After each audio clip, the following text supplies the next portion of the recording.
This podcast is a member of the Voices of Wrestling Podcasting Network. Visit voicesofwrestling.com to hear the rest of our great podcasts, as well as show reviews, columns, opinions, and updates across the world of wrestling.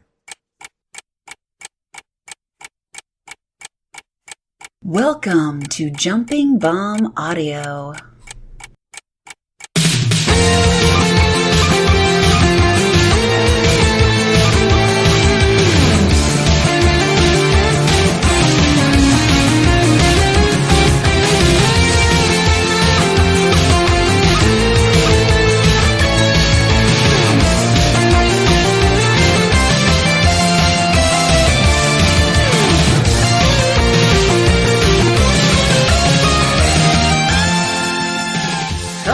Welcome back to Jumping Bomb Audio, the number one podcast all about the world of Joshi Pro Wrestling. My name is Taylor, and you are joining me for an episode that's going to be a little bit unusual. This is usually the time when I would introduce my good friend and co-host Kelly. Unfortunately, just after we recorded the last episode, Kelly's internet went out. And he lost the internet and has still not gotten his internet back. I believe when I talked to him originally, it was supposed to be March 29th that he would get it back, so we were hopeful that we could record this episode. But unfortunately, as often happens, that got moved back, and he still does not have internet, so I am going it alone this episode. Kelly did manage to watch some shows, send me some notes, so I will have those throughout the episode. But the rest of the episode will just be me. Kelly, just before I hit record on this episode, wanted me to speak on his behalf to say fuck AT&T, who has not yet fixed his internet, and leaves me alone here on this episode of Jumping Bomb Audio. If you want to reach out to Kelly and tell him how much you missed him on this episode, you can do so on Twitter, @ComicGeekKelly. And if you want to reach out to me and tell me what a great job I did all by myself on the show, you can do that on Twitter, @Tamaimbo, Tamaimbo. And as always, make sure to follow our Twitter account, the show's Twitter account, @JBomb Audio. There we will tweet, and we will also let you know when the newest episode goes up. The other way to find out if a new episode goes up is to subscribe to the show on your podcast app of choice, whatever that happens to be. And if it happens to be Apple Podcasts, please give us a 5-star rating and review. We would really appreciate it. And if you're feeling extra generous, you can donate to the show at redcircle.com/shows/jumpingbomb-audio. So even though Kelly is not here today, we still got a big show to talk about. We got both nights of Stardom's World Climax shows from Ryogoku Sumo Hall, as well as Stardom's first round of the 2022 Cinderella tournament. We got a couple other shows to talk about, and a preview of Tokyo Joshi's upcoming Sumo Hall show. Not their Sumo Hall show, of Tokyo Joshi's upcoming Korakuen Hall show. Too much talk about Sumo Hall the last 2 weeks. Tokyo Joshi's upcoming Korakuen Hall show. So we will dive into that. I did want to say, before the episode begins, it was just recently announced this weekend that IWTV is going to start adding shows from All Japan Wrestling. They have announced they will be uploading 5 shows a month. I have been told that there won't be any real rhyme or reason to which shows get uploaded when. They uploaded the first 5 this weekend, covering shows from 1989 and 1990. IWTV has a couple of other Joshi options on their service. They have some Pure J shows. So if you're interested in catching some All Japan Wrestling, I would very much recommend checking them out. Some of those shows have been available on YouTube for a little bit, but the shows that IWTV are getting are directly from the master tape, so the quality is much better. Someone on Twitter, don't remember who, posted a comparison of the same show, the sort of same screenshot from the YouTube upload and the IWTV upload, and the quality is very visibly better on the IWTV episodes. But now let's dive in to the two big shows from Stardom, World Climax shows from Ryogoku Sumo Hall. The first one, Stardom's World Climax Night 1, the best, from Ryogoku Sumo Hall in front of 2,712 fans on March 26th, 2022. The show opened with a Future of Stardom title match. As so often these big shows do, the Future of Stardom title match, the champion Hanan defending her title against Rina and successfully defending her title against Rina in 7 minutes and 5 seconds. I'll kick it off with Kelly's notes from this match. Kelly's notes: Hanan is on a strong run. I keep coming away from her matches feeling very impressed. Rina more than held up her end too. This was a really good opener. And he gave it 3.25 stars. I agree, I thought it was a fun match. I think Hanan has been really good. She had a good stretch muffler in this match. Rina hit a good double knees in the match, so I thought that they both did well. I put fun, solid match. I think Hanan's backdrop sort of finisher looks really great. She hit it here, and I thought it looked great. So a very strong opener, really solid. Having Hanan as the Future of Stardom champion has, in my opinion, been very good. She's put on strong matches in this opener. Don't know who is going to dethrone her. Maybe it will be the returning Hina. Maybe it will be Miyu Amasaki, possibly, although she seems like she may be slightly above the Future of Stardom title based on the way that they speak about her. You know, they say, oh, she's the super rookie. She, had the match with Utami on that New Blood show. So we will have to see. The second match on the show, part of 2 singles matches for Mirai over 2 days. Mirai defeating Saya Ida in 10 minutes and 23 seconds with a Miramare, which is Mirai's version of the Kimura lock. Kelly said, "This ruled. If these two keep it up, they'll be the Ishii and Hanma of Stardom. A total beef slapper. Probably one of the best undercard matches you'll see all year." He gave it 4.25 stars.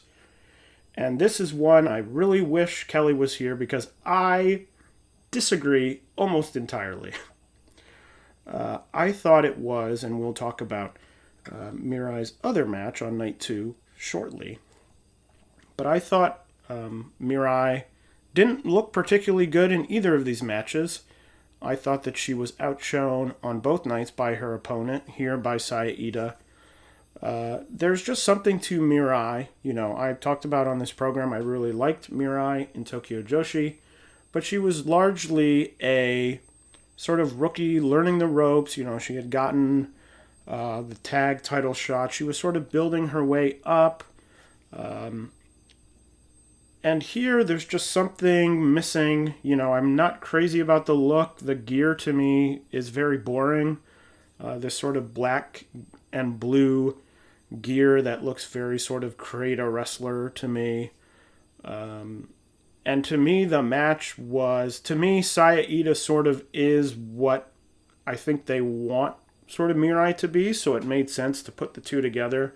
But Saya Ida comes out, she's got that great gear, she's got the sort of attitude, she's really fun, she looks cool, she hits hard. Mirai to me still feels like someone who's probably holding back a little bit. Sort of still maybe in that more Tokyo Joshi mindset. And so it just didn't really ever click for me. The sort of tough, like, we're going to beat each other. I didn't think all of it looked particularly good or tough.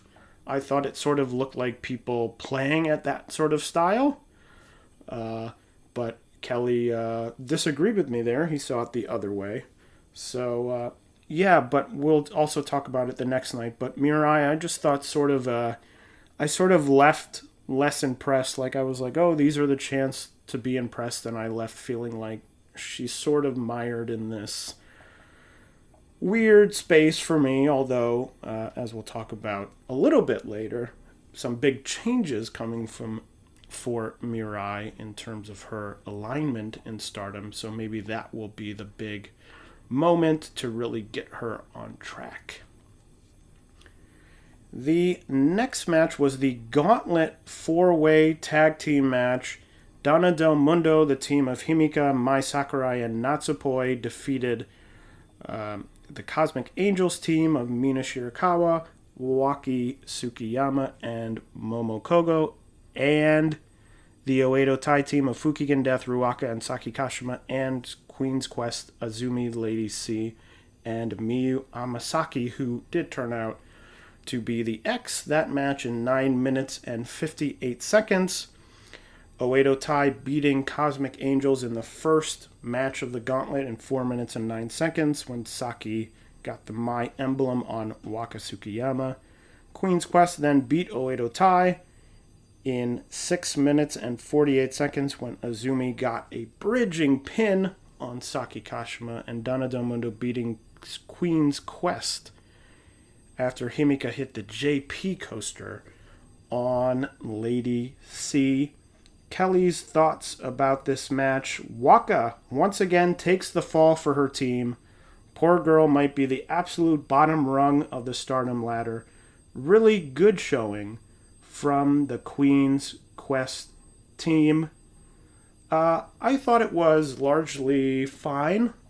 I'm not really all that crazy about these sort of gauntlet tag matches that sort of are like a team beats the team and then that team gets beaten. It's just sort of very neat and orderly, one in, one out. But it gets people on the show. I thought the best sort of match of all the sort of individual matches within the gauntlet was the last one, the Donna Del Mundo and Queen's Quest match. I thought that was the highlight, but largely I wrote in my notes, shrug, fine, which is sort of my opinion. I thought it was fine. Again, get people on the show, and yeah. The next match was sort of the beginning of the business end of the show, as it was a tag team match between Prominence, the Prominence team of Risa Sera and Suzu Suzuki, who defeated the Donna Del Mundo team of Maika and Tekla in 10 minutes and 27 seconds after Suzu pinned Tekla after a deadlift German suplex. Kelly said, really good showcase for Prominence. Tekla worked her ass off to make sure her old friends looked great. This really just felt like an ice ribbon match from last year. Post-match brawl was cool, and he went 3.25 stars. I was higher, so this the opposite of that Mirai match. I thought this match was really good. I wrote really well-paced, fast-moving, great counters, some heavy-hitting stuff by Suzu. Really highlighted. You could sort of tell, at least to me, that 3 of these 4 people were at one time in Ice Ribbon, because to me, when it was sort of Tekla against Risa, Tekla against Suzu, that is where the match really shone for me. Not that Maika was bad in any way, but it was really highlighted by those 3.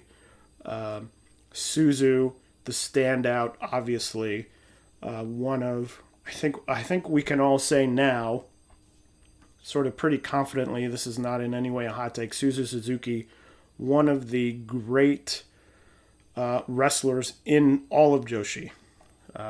Just does the really small stuff really well, has the attitude, has the personality, has really everything.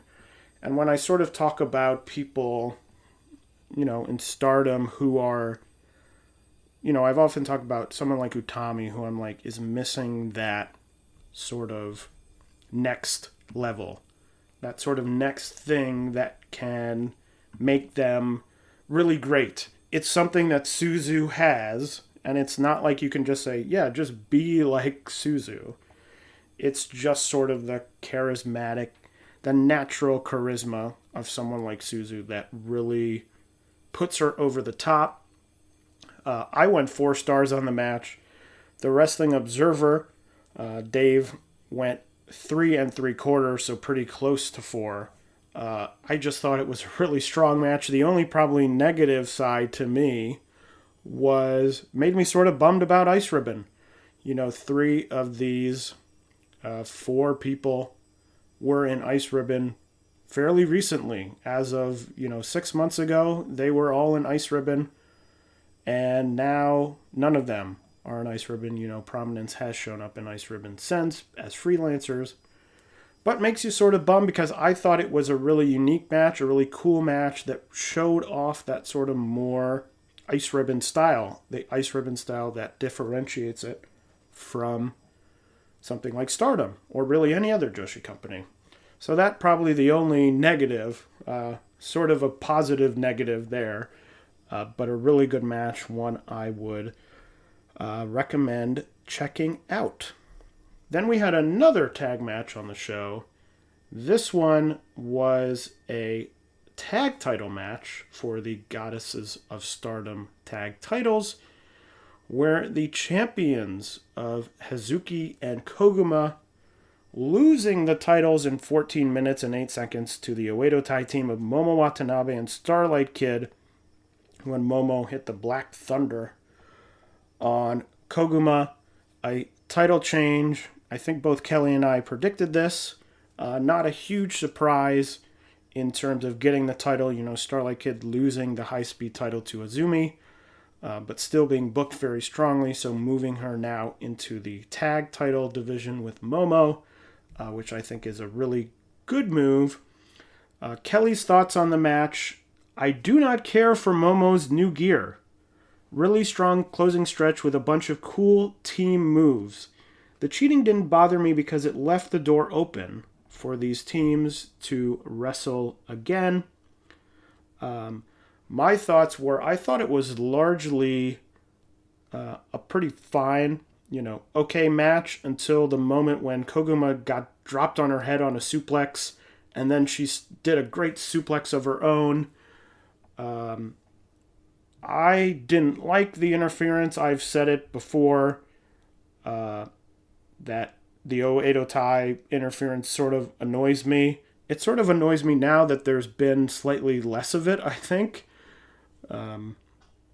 Sort of a weird thing where now that they're not doing it so often, it's like the opposite of the Oz Academy issue, which is that on Oz there's always interference. So much that it sort of becomes it really is part of the fabric of the way that those shows work. And now that there's less, I'm like, I wish there was even less interference. But I totally understand where Kelly's coming from in that you now can probably run this back, say, well, you interfered, we want another title shot, and it makes sense. Although the next title match or the first title match for this new Oedo Tai team will not be Hazuki and Koguma. We'll talk about that later. And also I was interested at the end. I'll say I went 3 3/4, so I thought it was a really strong match still, even with that interference. And I was very interested in the end. Lots of shots on really both nights of Natsuko Tora. There was sort of a shot at the end with Momo in the ring celebrating. Then they went back to Tora. And sort of interesting, I'm sure that she's probably getting close to coming back. So maybe setting up some kind of feud. It really has sort of become, in the time that Tora has been gone, Oedo Tai sort of has become the team of Momo and Starlight Kid. I think they are really the leaders, but Tora was the sort of obvious leader before she was injured. Obviously, Momo and Starlight Kid were not in the group then, but I think there could be some interesting story implications there with Tora returning to a team that maybe she might have to battle to take back a leadership role, or maybe she's not given a leadership role back and maybe she's, thrown out of the group or something like that. It's a thing that we often see in promotions like Dragon Gate in terms of these, people come back and things are different. Maybe they were in the heel unit and they were, they're thrown out or they don't want to be in the heel unit anymore. So an interesting development for down the line. The next match, one of the biggest matches on the show, though it wasn't for a title, was the return of Kairi. Formerly Kairi Hojo, formerly Kairi Sane, now just Kairi returning to Stardom, teaming with her old teammate Mayu Iwatani. They took on the Cosmic Angels team of Tam Nakano and Unagi Sayaka, with the Kairi Mayu team picking up the win in 17 minutes and 36 seconds after Mayu pinned Unagi after a moonsault. The notes from Kelly: Kairi looked great in her return, not a bit of ring rust on her. Unagi looked like she belonged in this match. Action was solid throughout. 3 3/4 stars. I'm totally right there with Kelly. I thought the match was great. I think largely because I was just so happy about seeing Kairi back. I talked about it on the show before. I was a huge Kairi fan before she left. She's one of the reasons I originally got into Stardom. She was one of my favorites. So I feel like part of the match was sort of lifted for me just to see Kairi back. Like, I really loved the match. I went 4 stars. I thought it was really good. I thought the ending was good. I wrote great stuff. But part of it is, if you sort of ask me, like, what did you really like about the match? I think the main thing I sort of liked about the match was I got to see Kairi again. Like, that was so exciting to me. Not that the match was bad, but that was sort of the thing that floated the whole thing for me. I went 4 stars. Kelly went 3 3/4. Dave in the Observer newsletter went 3.5. So that sort of all lines up. I mean, to me, if you're sort of less invested in the Kairi return story or idea, maybe it was a match that didn't connect as much for you. But for me, to see her back, see her with Mayu, taking on, this strong team, especially Unagi, who I totally agree with Kelly, has really blossomed, is really good, really belongs in this spot, in this company, and impresses me more and more seemingly every outing. This was one I just super enjoyed. I also thought, I have to say, we don't talk about the intro videos a lot, or I don't, but I really loved the Kairi intro video showing off the new moves, the cutlass, the back fist that she does, the leg lock that she added to her repertoire. I think stuff like that to me is really cool. It's really interesting. I really love the sort of, I don't know what you call it, but I love the idea of sort of highlighting, like, this is a person who's really good, is trying to be better, and the way that she is better is that she's adding new moves. People might know everything I do, so here is, a brand new thing that I do. I'm adding moves to my repertoire. I'm trying to stay ahead. I'm trying to get better. That stuff to me is really cool, really fun, and just adds a little to the match, to the excitement of Kairi coming back. The semi-main event was for the Wonder of Stardom title, the champion Saya Kamatani retaining her championship, defeating Utami Hayashita in 27 minutes and 11 seconds after a Phoenix splash. Kelly's thoughts on the match. I don't know if it's just because I'm watching it work or just because I'm stressed about being so far behind, but I'm super bored by this match. Overall, I thought it was fine. I struggled to get into Saya matches, and this had all the problems I have with all her other big matches. This is more of a me problem than the match being bad or anything. He went 3.5 stars. It's very weird to me because I liked it better than Kelly. I went 4 stars. But it was one of those matches where it was like a weird flip for me, where I was sort of sitting there, I was like, this is fine. You know, sort of the way that sort of Kelly describes it, like, this is fine. I'm not really actively engaged in the match. But then sort of near the end, I was like, wait, I sort of do like this. I sort of got into it. I can't even really explain why. But just at the end, I was like, oh, I'm sort of am invested. You know, I was not spoiled on the outcome. So I thought, you know, there was a chance maybe Utami wins the match. I didn't think it was a huge chance because I thought that would be sort of a strange thing to do. But I don't know. I just sort of liked it. Another one, sort of 2 matches in a row where I'm like, I liked it and I can't really explain why. I do have to shout out Saya nearly landing on top of her dome, flipping over after that lariat that Utami gave her on the apron. That looked very weird. I did write in my notes that Saya is the Sabu of Stardom, which came to me during this match. Sabu, sort of beloved figure in ECW who was notoriously known for sort of doing things. It was like, oh, I'm going to do this, whatever the move is. And it might not work. Might not happen. But I'm going to go for it. And that sort of reminds me of Saya. She's sort of less reckless than you would think of with someone like Sabu. But it does sort of have that weird feeling of like, oh, here she goes for something. Oh, is this going to work? I don't know. We'll see. Usually it works out. We talked about that Phoenix Splash a couple episodes ago where she nearly came down knees on face. That was one that I think of. But yeah, and I thought this a lot. You know, I am not a big safety police guy in terms of wrestling. In terms of, you know, you shouldn't do this. I believe wrestlers can do whatever.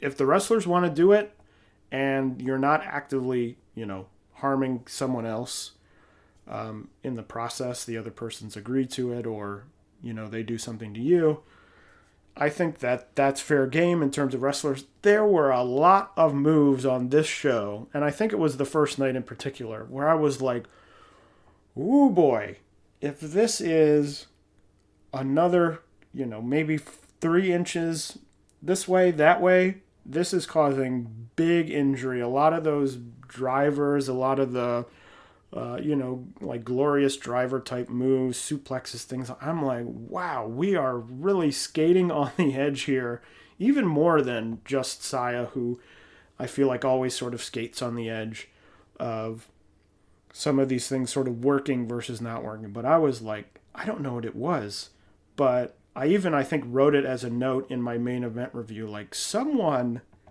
I don't know, it just feels like one of these things is not going to work out and something's going to happen. I mean, they all worked out here, so I guess keep doing them. But it was just something that sort of called out to me where I was like, ooh, this could be, you know, sometimes you hit the move and you just sort of sit there and you're like, ooh, that was close. But again, I liked the match. I went 4 stars. So a very strong semi-main event for this show. And the Wrestling Observer went 3.5, so a little bit lower than me, but right in line with what Kelly had. And then the main event was for the World of Stardom title, the champion Shuri defeating Julia in 26 minutes and 54 seconds with the Shu Sekai. Kelly's notes were, I absolutely loved the level of intensity they brought to the match. Early on, things weren't connecting with me, but once they got past the grappling on the outside and the referee stuff, I was way into it. Great, hard-hitting stuff. 4.5 stars. I have the same rating as Kelly. I went 4.5 stars. I thought it was a really great match. I thought that there were some early on. There were a couple weird clunky sequences where it was like one of them was waiting for the other to hit their move, so they would just sort of stand in the middle of the ring. And I was like, that's weird. But it was only, I think, once or twice pretty early on in the match, and they sort of got through it. I thought Syuri's kicks looked really great. Some really fun headbutts late in the match. I did find it weird that Julia came out in red. Syuri was in red. Julia was in red. That was a little bit strange for me, obviously. Having watched, it's not like I couldn't tell them apart or anything, but usually that's something that I feel like wrestlers tend to stay away from, dressing as in the same color as your opponent. So that was a funny thing, but I just thought it was great action, hard hitting. I mean, like I said, those kicks, great finishing sequence. So to me, this was the highlight of night 1, and frankly, not to spoil my thoughts on night 2, I thought this was the best match of both shows. I sort of tried to, after I was done with both shows, sort of gauge the reaction online just sort of in a basic way. I think a lot of people ended up finding night 2 better than night 1 on the whole, and also individual matches. I disagree with that. I thought night 1 was far the superior match. I mean, you look at what I had really starting with the Prominence match. I had 4 stars, 3 3/4, 4, 4, 4.5, which is a pretty strong end to the show. I just thought it was great. Some big title matches. I also think it was helped for me by, I think the matches on the first night were more sort of up in the air for me. I thought Saya was going to win, but Utami probably could have won. The following night, I didn't think Tom was going to beat Saya. Same with Syuri. Julia, I'm like, well, Julia could win. I thought it might happen when we talked about it in the preview. Syuri wins. I didn't think Mayu was going to beat Syuri. In fact, I thought, if anything, we're not going to have, if Syuri didn't win, it would probably have gone to a time limit draw, which it didn't end up going to a time limit draw. So just some more, the tag titles, I thought they could probably switch. The Prominence match I thought was more up in the air. So just to me, a little bit better. The superior show. Overall, I thought this was a great show. I thought it was a show that really, if you haven't seen it, obviously starting with that Prominence match, you're going to get a bunch of really good matches. But, I think if you really start from the beginning of the show, there's not that many more matches to watch. And I thought really the whole show was very strong. So I would recommend just going in and watching the whole thing. Night 2, Stardom World Climax, Night 2, The Top from Ryogoku Sumo Hall in front of 3,085 fans on March 27, 2022, the very next night. The show started again, like the first show, with a Future of Stardom title match. Hanan defeating Mai Sakurai, retaining her title in 6 minutes and 20 seconds with a backdrop hold. Kelly's notes on this match: Mai still feels very unnatural in the ring, but a solid enough opener. He went 2.5 stars. I sort of agree. My notes was I did sort of zone out. I wasn't super interested in the match. My sort of one complaint would be, and sort of watching these two shows back to back, sort of equally big shows in the same in the same venue, really sort of brings out a lot of the structures of the way that a lot of these things are very similar in terms of matches, in terms of setups and things like that. I believe if I looked correctly, that I think every match on every one of these on both of these cards had a forearm exchange in it. it's just very weird to me that that's sort of become the standard middle of a match thing that every match now has. I've talked about on the show before. I'm not crazy about them. I mainly like them when there's a reason for them. They have some energy, but it feels like so many of the like this match had it for a reason I didn't really understand, except for the fact that it's like, well, everyone else does it in every match, so we'll just do it in this match. It's like when you really save it for those moments when it's like, we are, this is a grudge match. We're really mad at each other. We're going to stand in the middle of the ring and we're going to really hit each other. Like, that totally makes sense to me. And some people, like Shuri, Julia, Mayu, Kairi, sort of big people like that can certainly pull it off. But so much of it just sort of feels like going through the motions of, well, this is what we have to do now. And we'll just sort of stand and we'll sort of lightly forearm each other for, a minute. And then we'll just sort of move on is not exciting to me, and I was sort of most concerned. I put it as a note here because I was sort of most concerned to see it here in a match where I think you probably, in my opinion, wouldn't do it. You save it for those bigger, grudgier matches to me. But other than that, I largely thought it was, a perfectly serviceable opener. Nothing to get all that excited about, but fine. The next match was the Cinderella Rumble match in a big surprise, at least a big surprise to me. Mai Saruga winning the Cinderella Rumble match after eliminating Miyu Amasaki, Unagi Sayaka, who won the first Cinderella Rumble a year plus ago, eliminated third in the match. And this was super fun to me. There's not a lot specifically that I can really call out. There was a lot going on. People entering in duos based on their affiliation, which I found super interesting. Something that you really never see in terms of people entering 2x2. I didn't really understand it. At first, I was like, oh, people are coming in this match very quickly, and there's so many of them. But coming in as duos, but I really liked the sort of shock win of someone, a non-Stardom member, winning this Rumble. Kelly said, May wins the Cinderella Rumble. May! He wrote May, and then he wrote 4 exclamation points. The match itself was whatever. 2 stars. I don't have a lot to say about the match, but I just thought it was super fun to get that, it got down to sort of Unagi, May, and Miyu, and I thought, okay, Unagi's going to win it again because she's sort of the experienced Stardom, quote-unquote, veteran. I mean, compared to Miyu, and May is from not Stardom.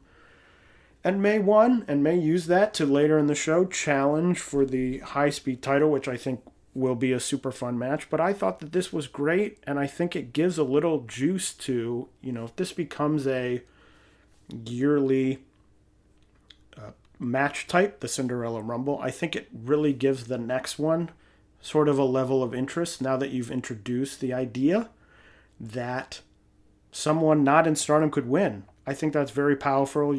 People do that a lot with all kinds of different things, matches ending in DQ, because then you say, well, a match could end in a DQ. It could end in a this.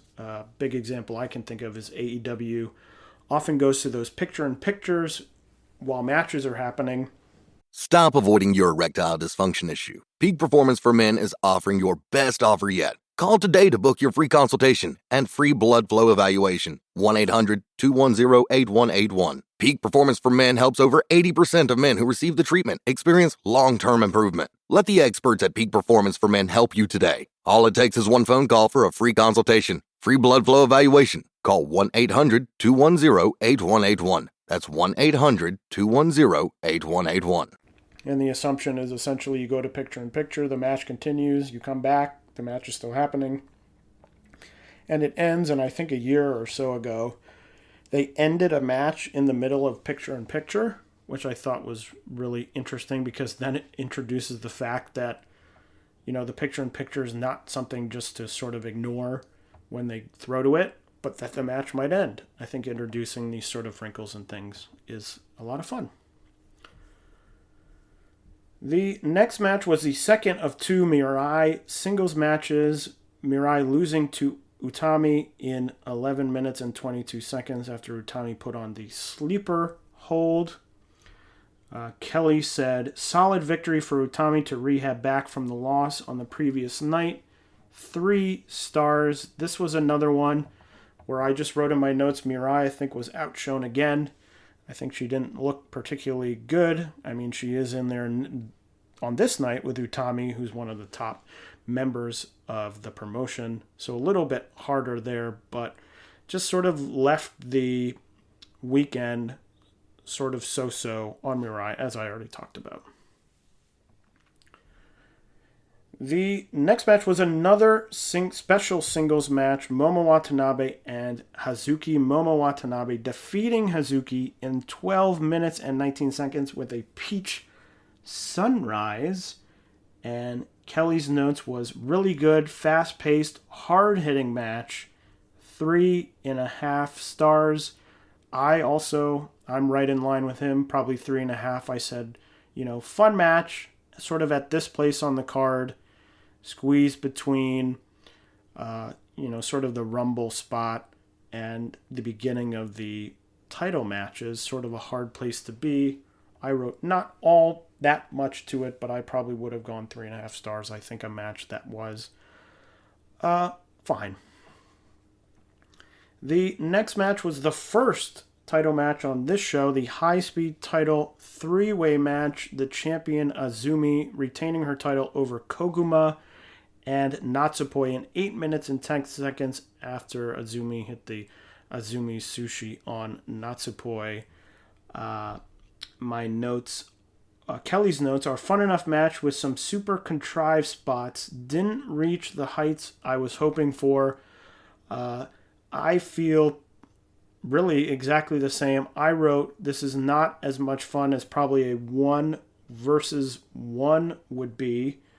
There were some sort of strange spots trying to pin both people, but it was, at first there were some attempts to pin both people, but I thought, why would you try and pin both people? And then I thought, oh wait, is this an elimination match? But then it turned out it wasn't an elimination match. I always have high expectations for these high-speed title matches because I love the style. But I think sort of the 3-way match style sort of hurt them, where it's a little bit harder to do that fast-paced go, go, go, go, go style when you're constantly, now it's us, now it's the 2 of us, now it's the 2 of us, things like that. I thought it was still, fine. I would probably be close to where Kelly was in terms of 3.25 stars. But afterwards, Mei Suruga coming out to challenge Azumi to a high-speed title match, which I wrote in my notes. Hell yeah, I think that match will be really great. A one-on-one match. That will be super fun. Kairi had her second return match, this time a singles match, defeating Starlight Kid in 17 minutes and 51 seconds with the insane elbow. Now, if I remember correctly, the elbow was not called the insane elbow when she was originally in Stardom. It was called the insane elbow because her name in WWE was Kairi Sane. And to me, if her name is not Kairi Sane anymore, wouldn't she rename the elbow? I don't know. Just something I thought of. Kelly's notes were Kairi defeats Starlight Kid. Another great showing from Kairi in her return. Starlight Kid looked like she belonged in there with Kairi. 4 stars from Kelly. I was not as high as Kelly. I thought it sort of started out a bit sluggish for me. And later in the match, it had some really good sequences, some good headbutts. A lot of the back fists from Kairi looked really good, but never quite got to that next level. I probably would have been at 3.5, probably. There was a funny moment when Starlight Kid hit a a moonsault to the outside, I believe, which you couldn't see because Ruaka was standing directly in front of the camera that was trying to shoot the move. Just a funny thing. But, this was the match, I think I said it in the preview, that I was sort of most excited for on both of these shows. The match that I thought was a sleeper sort of pick in terms of match of the night, match of the weekend capabilities, just because I love Starlight Kid, love Kairi. Starlight Kid coming off that great match with Azumi. As I said, that sort of classic Stardom style match, which we know Kairi is capable of delivering, but I just thought never quite hit that next level for me, although the Wrestling Observer did go 3 3/4 on the match. So one of those where we're all sort of 3.5, 3 3/4, 4. Wish it was a little better, but still a very strong return weekend. If there was any fear, I didn't really have this fear, but if anyone had the fear that Kairi would come back and not be able to keep up, I think that was put to the side. Kairi showing she is more than capable of still delivering in Stardom. The next match was the big 8-man tag team match with Prominence, the Donna Del Mundo team of Julia, Himika, Maika, and Tekla, defeating Prominence, the Prominence team of Akane Fujita, Mochi Miyagi, Risa Sera, and Suzu Suzuki in 16 minutes and 3 seconds after Julia pinned Mochi Miyagi.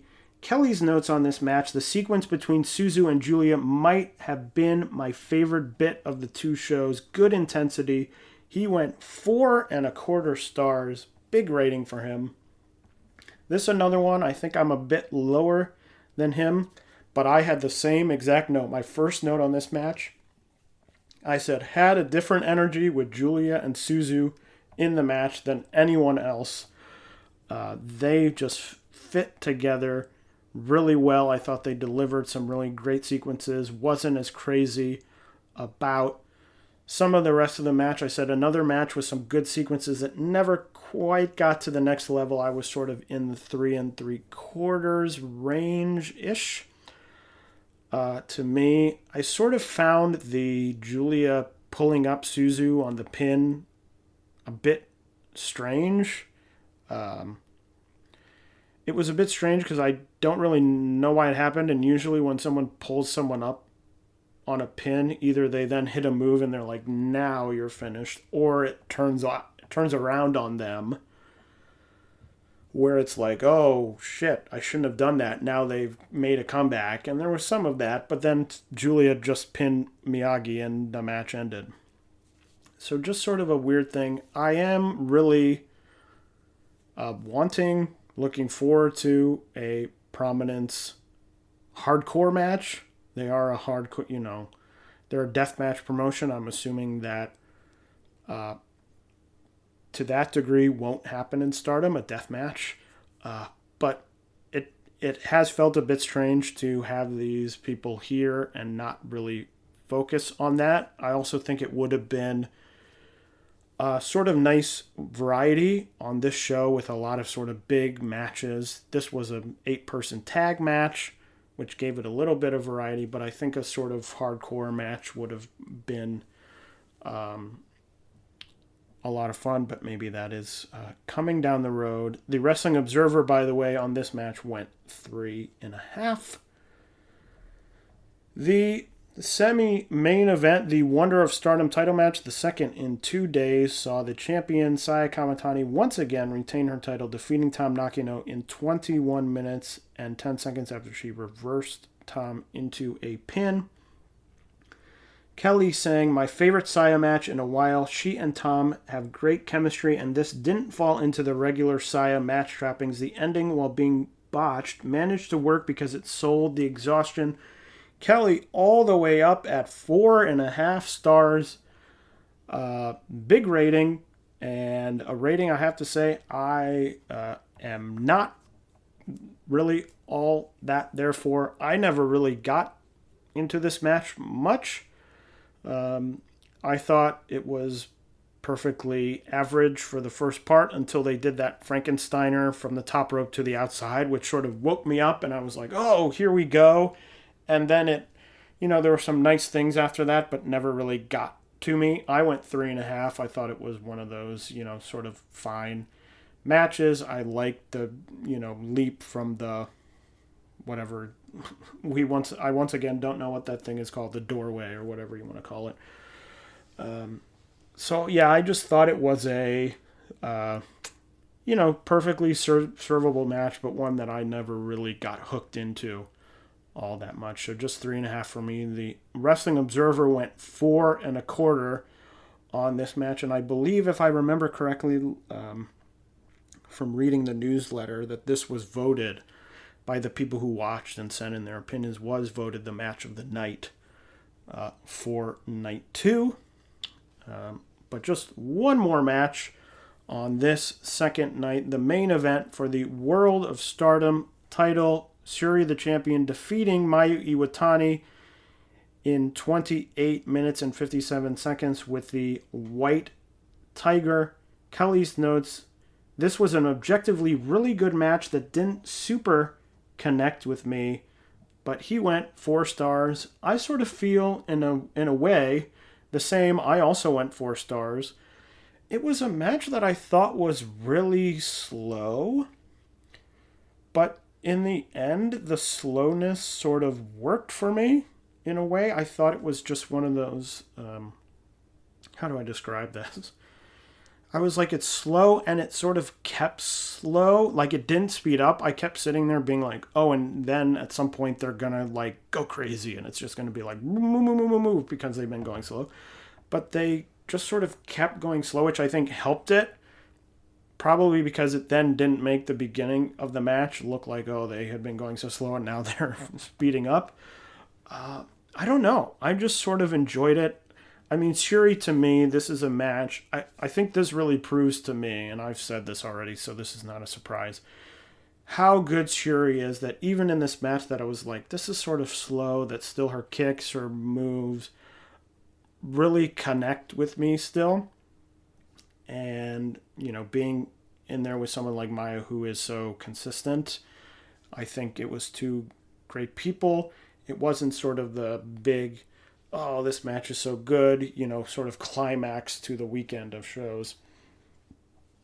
But, I mean, one of those matches, I can't really explain why I enjoyed it, but I also went 4 stars. So Kelly and I both going 4 stars. The Wrestling Observer went 3.75, so all pretty close. But as you can sort of tell from the ratings as I went through them, I thought night 2 sort of far below night 1. I thought night 1 was one of the better, to me, Stardom shows. I'm trying to think, certainly in the last year, maybe since that Budokan show, the big Budokan show, which I thought was really great. And there have been some strong shows, but just with the number of 4-star plus matches on night 1, didn't quite get there on night 2. But two very strong shows, and if you were looking to sort of pick and choose, you could probably create a pretty strong, if you said, oh, I only have time for one show's worth of matches, you could probably get there and have a pretty solid show combining night 1 and night 2, but 2 good shows for Stardom and a good weekend for them. So before we go on to talk about the Cinderella tournament, first I want to talk about HelloFresh, which is sponsoring this episode of the podcast. With HelloFresh, you get farm-fresh, pre-portioned ingredients and seasonal recipes delivered right to your doorstep. Skip trips to the grocery store and count on HelloFresh to make home cooking easy, fun, and affordable. That's why it's America's #1 meal kit. And HelloFresh offers 50 menu and market items to choose from every week, including veggie, fit and wholesome, family-friendly, and gourmet options, providing plenty of variety And those fit and wholesome recipes are great for satisfying and nutritious meals that you can feel good about, with 6 recipes per week to choose from, including low-calorie and carb-conscious options. So a ton of options for you with HelloFresh. And if this sounds really interesting to you, you can go to HelloFresh.com/VOW16 and use the code VOW16 for up to 16 free meals and 3 free gifts. That's right. Go to HelloFresh.com/VOW16 and use the code VOW16 for up to 16 free meals and 3 free gifts. HelloFresh, America's #1 meal kit. So, Stardom was not done. The weekend after just happened on April 3rd. The first round of Stardom's Cinderella tournament was just hosted. 16 matches in all. The show in total was about 3.5 hours long. Lots happening. Just a quick run through of the matches here. Shuri defeating her new bodyguard, who was debuted, neglected to mention that, debuted on the first night of the Sumo Hall shows, the former Amy Miura, now going by Amy Sourei. And she came out during the Cinderella tournament press conference to ask for a match with Shuri, which she got on the Cinderella tournament show. Shuri winning and moving into the next round. Himika defeating Ruaka. Hazuki defeating Miyu Amasaki. Azumi defeating Momo Watanabe. Julia defeating Tekla in a bit of a surprising result. I thought that might go to a time limit draw. Koguma defeating Fukigen Death. Saya Ida defeating Rina. Lady C. Mei Sakurai defeating Lady C. Utami and Tam Nakino going to a time limit draw. Mirai defeating Mina Shirakawa. And Saki Kashima defeating Waka Tsukiyama. Mayu Iwatani defeating Momokogo. Unagi Sayaka defeating Hina. Natsupoi defeating Starlight Kid. Maika defeating Hanan. And then Maika going to a, what I would consider, controversial draw with Saya Kamatani in what was the first of the second round matches. I did watch this show earlier today. A really fun show. I thought overall it really flew by. A very easy show to watch. Really, to me, is really indicative of the strength of having a sort of variety. It didn't feel like a lot of the other sort of bigger Stardom shows they've had recently. You know, these quick matches, sort of anything can happen. I thought all the matches were good. I was sort of sitting there thinking, you know, all these matches are good. There's nothing really blow away. And then, of course, the next match was Natsupoi and Starlight Kid, which Natsupoi won, a match that I thought was really, really good. I ended up going 4 stars. It felt to me just like they sort of went out and did a high-speed match. I think it lasted 8 minutes or something. Just a really fun, fast-paced match. That one worth checking out. Right afterwards, the Tam Nakino Utami match, which went to the 10-minute time limit draw, I thought was super fun. Julia Tekla was really good with, as I said, that surprising win for Julia. Azumi Momo looked to be going that way until Azumi sort of picked up the quick win. So it was sort of a little bit of a too short match to really get to that next level. But I would highly recommend checking out really the whole show. It's also a great show, or would be a great show for people, if they haven't watched the promotion, to sort of see everyone. I mean, this is really the entire, I mean, not Kyrie, but that's sort of a different thing, but sort of everyone, get all their personality, get them in. You know, the matches don't overstay their welcome. You're getting finishes on most of them, 14 of the 16 or 17 matches, however many it is. I will say I did have to laugh that in that Micah faced Hanan, Shuri was originally supposed to get the first round bye and then face the winner of Himika and Ruaka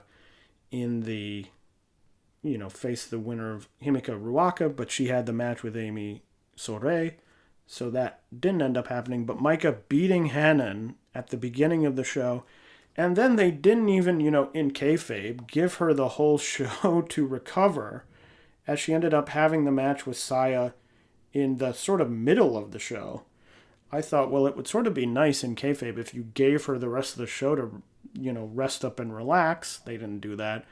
And I thought the sort of finish of that match was weird. They went to a draw where Micah had Saya in a sort of power bomb-y type position on the apron, and then they both sort of went off. It was sort of that, I don't remember which Royal Rumble it was, but the Royal Rumble where they had to go to that instant replay with Triple H and whoever it was like, whose feet hit first? And I thought that's what they were going to do. It seemed pretty obvious to me, looking at it in real time, that Micah, because she had Saya up sort of in a position to do a move, her feet hit first and then Saya hit. And I thought, oh, maybe they'll go to a replay, but they ended up just being like, well, it's a draw.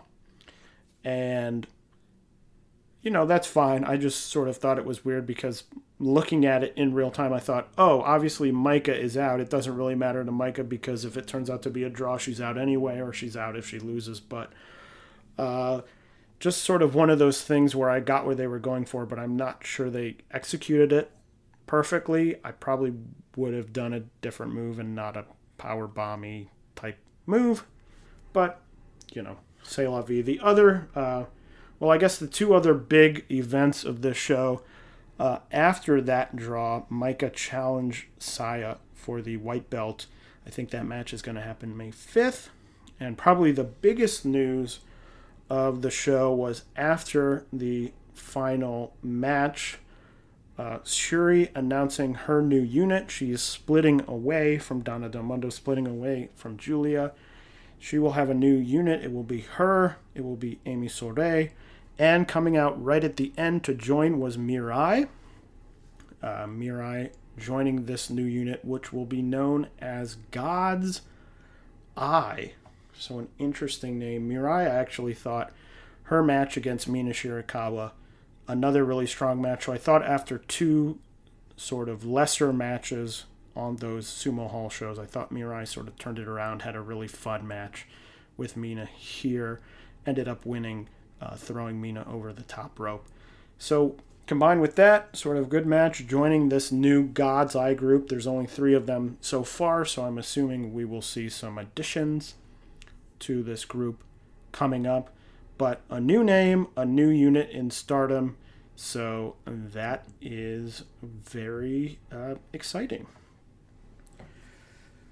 So what else has happened over the last 2 weeks of Joshi Wrestling? Seedling had a show on March 31st, the main event, Miyuki Takase and Yu taking on the best friends of Tsukasa Fujimoto and Arisa Nakajima.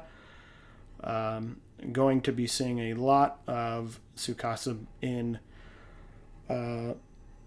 Seedling as she gets ready to go to take her leave of absence. I know that there is an upcoming Arisa Tsukasa match coming up, I believe, at the end of April. Oz had 2 shows on March 27th. Maya Yukihi and Mayumi Ozaki defeating Rina Yamashita and Sonoko Kato in the main event. And then just today, Oz had their big Korakuen Hall show that we talked about last episode. I didn't see that yet. Tokyo Joshi, a pretty big show on March 26th. The Nodoka Tenma graduation retirement show. In the main event, Tenma and Yuki Aono losing to Shoko Nakajima and Miyu Yamashita.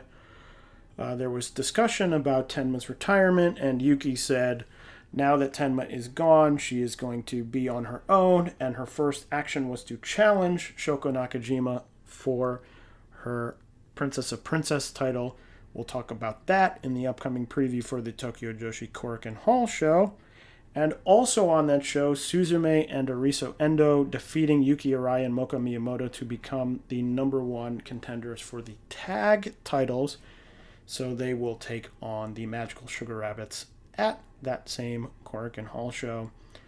Tokyo Joshi also having a show on April 2nd where Nakajima, Sakazaki, and Mizuki defeated Yuki Aono, Suzume, and Ariso Endo in a big preview of their upcoming matches. Ice Ribbon had a number of shows. On March 27th, Kari Shimizu and Saki defeating Hamako Hoshi and Ibuki Hoshi to become the Ice Ribbon Tag Team Champions. Very happy to see Saki winning some championship gold here. You know, Saki sort of smacks me as now that she's, you know, she has the sort of color stuff, but now that she's outside of the world of actress girls, sort of was starting to strike me as the new Itsuki Aoki of the Joshi scene, someone getting booked a lot of places but hasn't really been winning a lot of matches. And, you know, I like Itsuki Aoki, you know, like you, but I think that they have experienced a thing where they got used a ton, sort of in a short period of time without really winning any big matches. And I think sometimes that hurts their ability to sort of drum up excitement because they get all these title shots and it's like, oh, they're getting a title shot and they're going to lose. So I'm happy to see, and obviously Saki is a great wrestler, so that's another reason why, but I'm happy to see them become the Ice Ribbon Tag Champions. And Sakushi defeating Totoro Satsuki to retain the Ice Infinity title on April 2nd.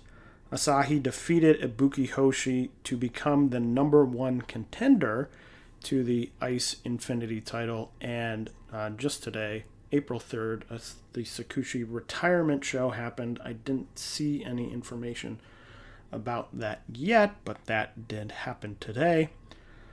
Marvelous had a show on March 22nd with a couple more matches in the AAAW Tag Team Title Tournament.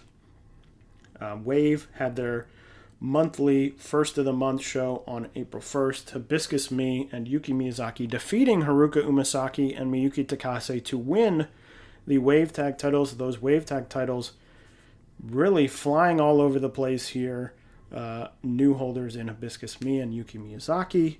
And Nagisa no Saki defeated Saki to retain the Regina de Wave title.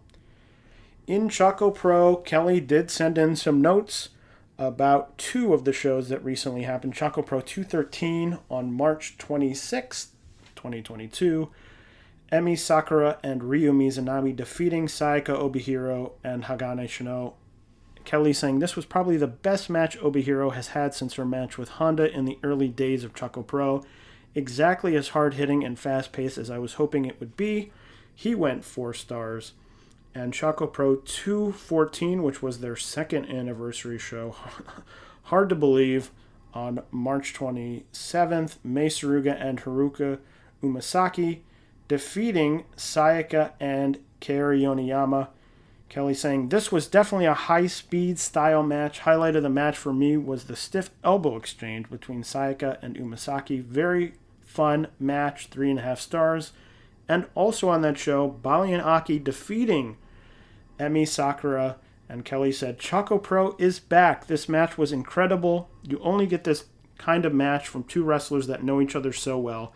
Everything was so quick and so smooth, but at the same time, it was brutal and violent. Such a great master versus student match. He went 4 3/4. I have not seen that yet, so I will definitely be checking that one out. And that is everything that happened over the last 2 weeks of Joshi. And coming up, a lot of big shows, starting with Stardom.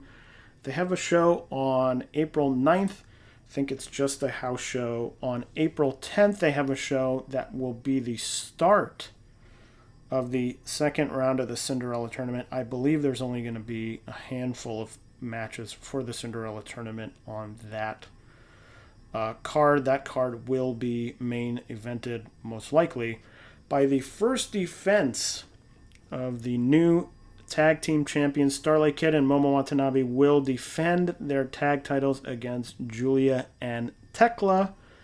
And then on April 17th at Korakuen Hall, the Cinderella tournament will continue with round 2 and the quarterfinals of the Cinderella tournament. A bit of a fun show coming up.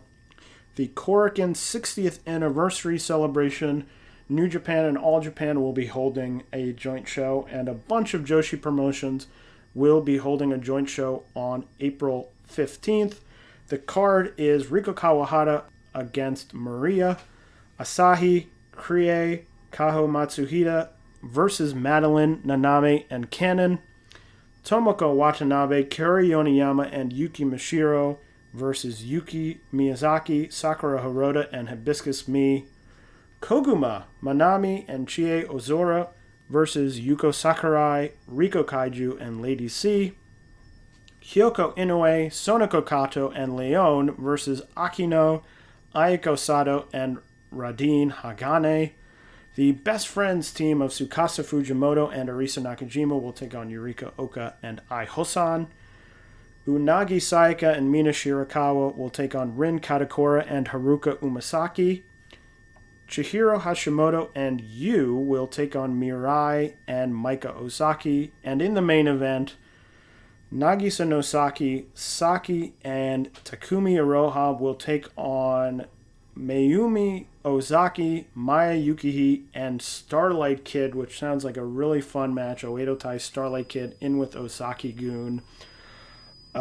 This show will be airing on a Japanese streaming service called Spooks. Same with that New Japan, All Japan joint show. Unfortunately, I don't believe it is even accessible overseas. I do know that New Japan has said that that show will be appearing on New Japan World at some point. So I am hopeful that maybe the Stardom, the matches with Stardom talent will appear maybe on Stardom World, and maybe with some of these Ice Ribbon, Sendai Girls, Pure J matches maybe will appear on their YouTube, Club Ice Ribbon, something like that. Because I think there's a lot of super fun matches. I mean, the Unagi and Mina match against Rin Katakura and Haruka Umasaki, I think, could be really fun. Team 200 kilogram, Chihiro Hashimoto and Yu going up against Mirai and Maika Ozaki sounds really fun. The main event sounds like a lot of fun. So a show that I really hope will come out and we will be able to see at some point soon. Seedling is going to have another show April 13th, main evented by Asuka, Makoto, and Riko Kaiju going up against Yoshiko, Ryu Mizunami, and Riko Kawahara. That a preview match for their upcoming Korakuen Hall show, which will have a tag title match between Asuka and Makoto defending their titles against Yoshiko and Ryu Mizunami. One of the bigger shows in the next 2 weeks, as I mentioned in our opening, Tokyo Joshi's April 9th Korakuen Hall show, their first Korakuen Hall since their big Sumo Hall show. And the card is as follows. Opening the show, Pam Harajuku and Moka Miyamoto will take on Haruna Neko and Kaya Torabami. Marika Kobashi will take on Raku. Hyper Masao will take on Miyu Watanabe. Miyu Yamashita will take on the rookie, Juria Nagano. Maki Ito and Yuki Kamafuku will take on Hikari Noa and Naoka Kuda. Saki Akai and Yuki Arai will take on Rika Tatsumi and Mahiro Kiryu. And the two title matches on this show, the Princess Tag Team titles, Magical Sugar Rabbits, the champions, the team of Yuka Sakazaki and Mizuki, will take on Suzume and Ariso Endo. And the main event, the Princess of Princess title, Shoko Nakajima defends her newly won title for the first time against Yuki Aino. I mean, a pretty good card here. Certainly the big thing in that lower card is Miyu against Juria Nagano. Sort of the match that people talked about right when she debuted. The idea of that match down the road. And here we are already getting it.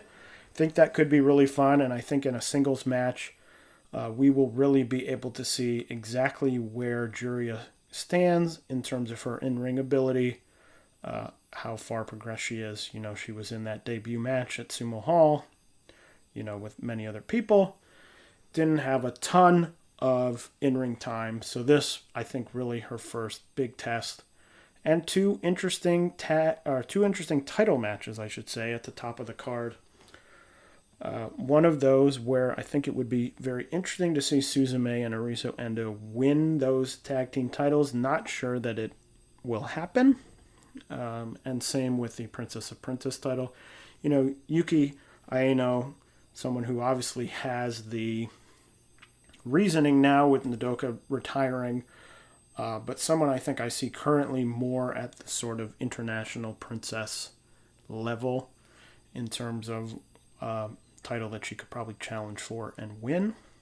But we will see and hopefully have some good matches there, and I'm sure that we will talk about that on the next episode. But Tokyo Joshi is not done. The very next day, they have their next iteration of their Inspiration series of shows. An interesting card here. Kaya Toribami going up against Miyu Yamashita. Yuka Sakazaki taking on Moka Miyamoto.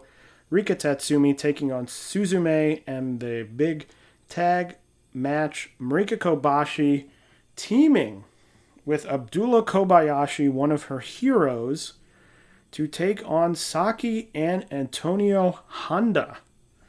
So quite an interesting tag there. I'm a big fan of Kobayashi, so happy to see him. I think all of these Inspiration shows have been super fun, breezy, easy watches, last an hour, maybe an hour plus. And you get to see some things that maybe you wouldn't see otherwise, so I'm looking forward to that. And then Tokyo Joshi also has a show on April 17th, but nothing has yet been announced. I'm sure that will be announced after the event of Korakuen Hall. Sendai Girls has a show on April 14th. Maria taking on Yurika Oka. Manami taking on Ayame Sasamura. Asuka teaming with Kanon to take on Saori Ono and Tomoka Inaba. That's a very interesting match. Dash Chizako taking on Ryo Mizunami in a singles match, and Chihiro Hashimoto and Yu taking on Mika Iwata and Miyuki Takase. So that's a super interesting card. And Ice Ribbon on April 17th has Saki and Hikari Shimizu defending their recently won tag titles against Tsukasa Fujimoto and Kaho Matsuhida. So that is everything coming up in the next 2 weeks. We will definitely be talking about that Tokyo Joshi Korakuen Hall show. If that Korakuen 60th anniversary show is accessible before we record, don't know if that's going to be possible, but maybe. If it is, we will talk about it. And we will certainly be talking about all the events of the Stardom Cinderella tournament. So that is everything for this episode of Jumping Bomb Audio. Hopefully next time when we join you, we will once again be the gruesome twosome of Taylor and Kelly. But for now, my name is Taylor, and thank you for joining me for this episode of Jumping Bomb Audio. See you next time.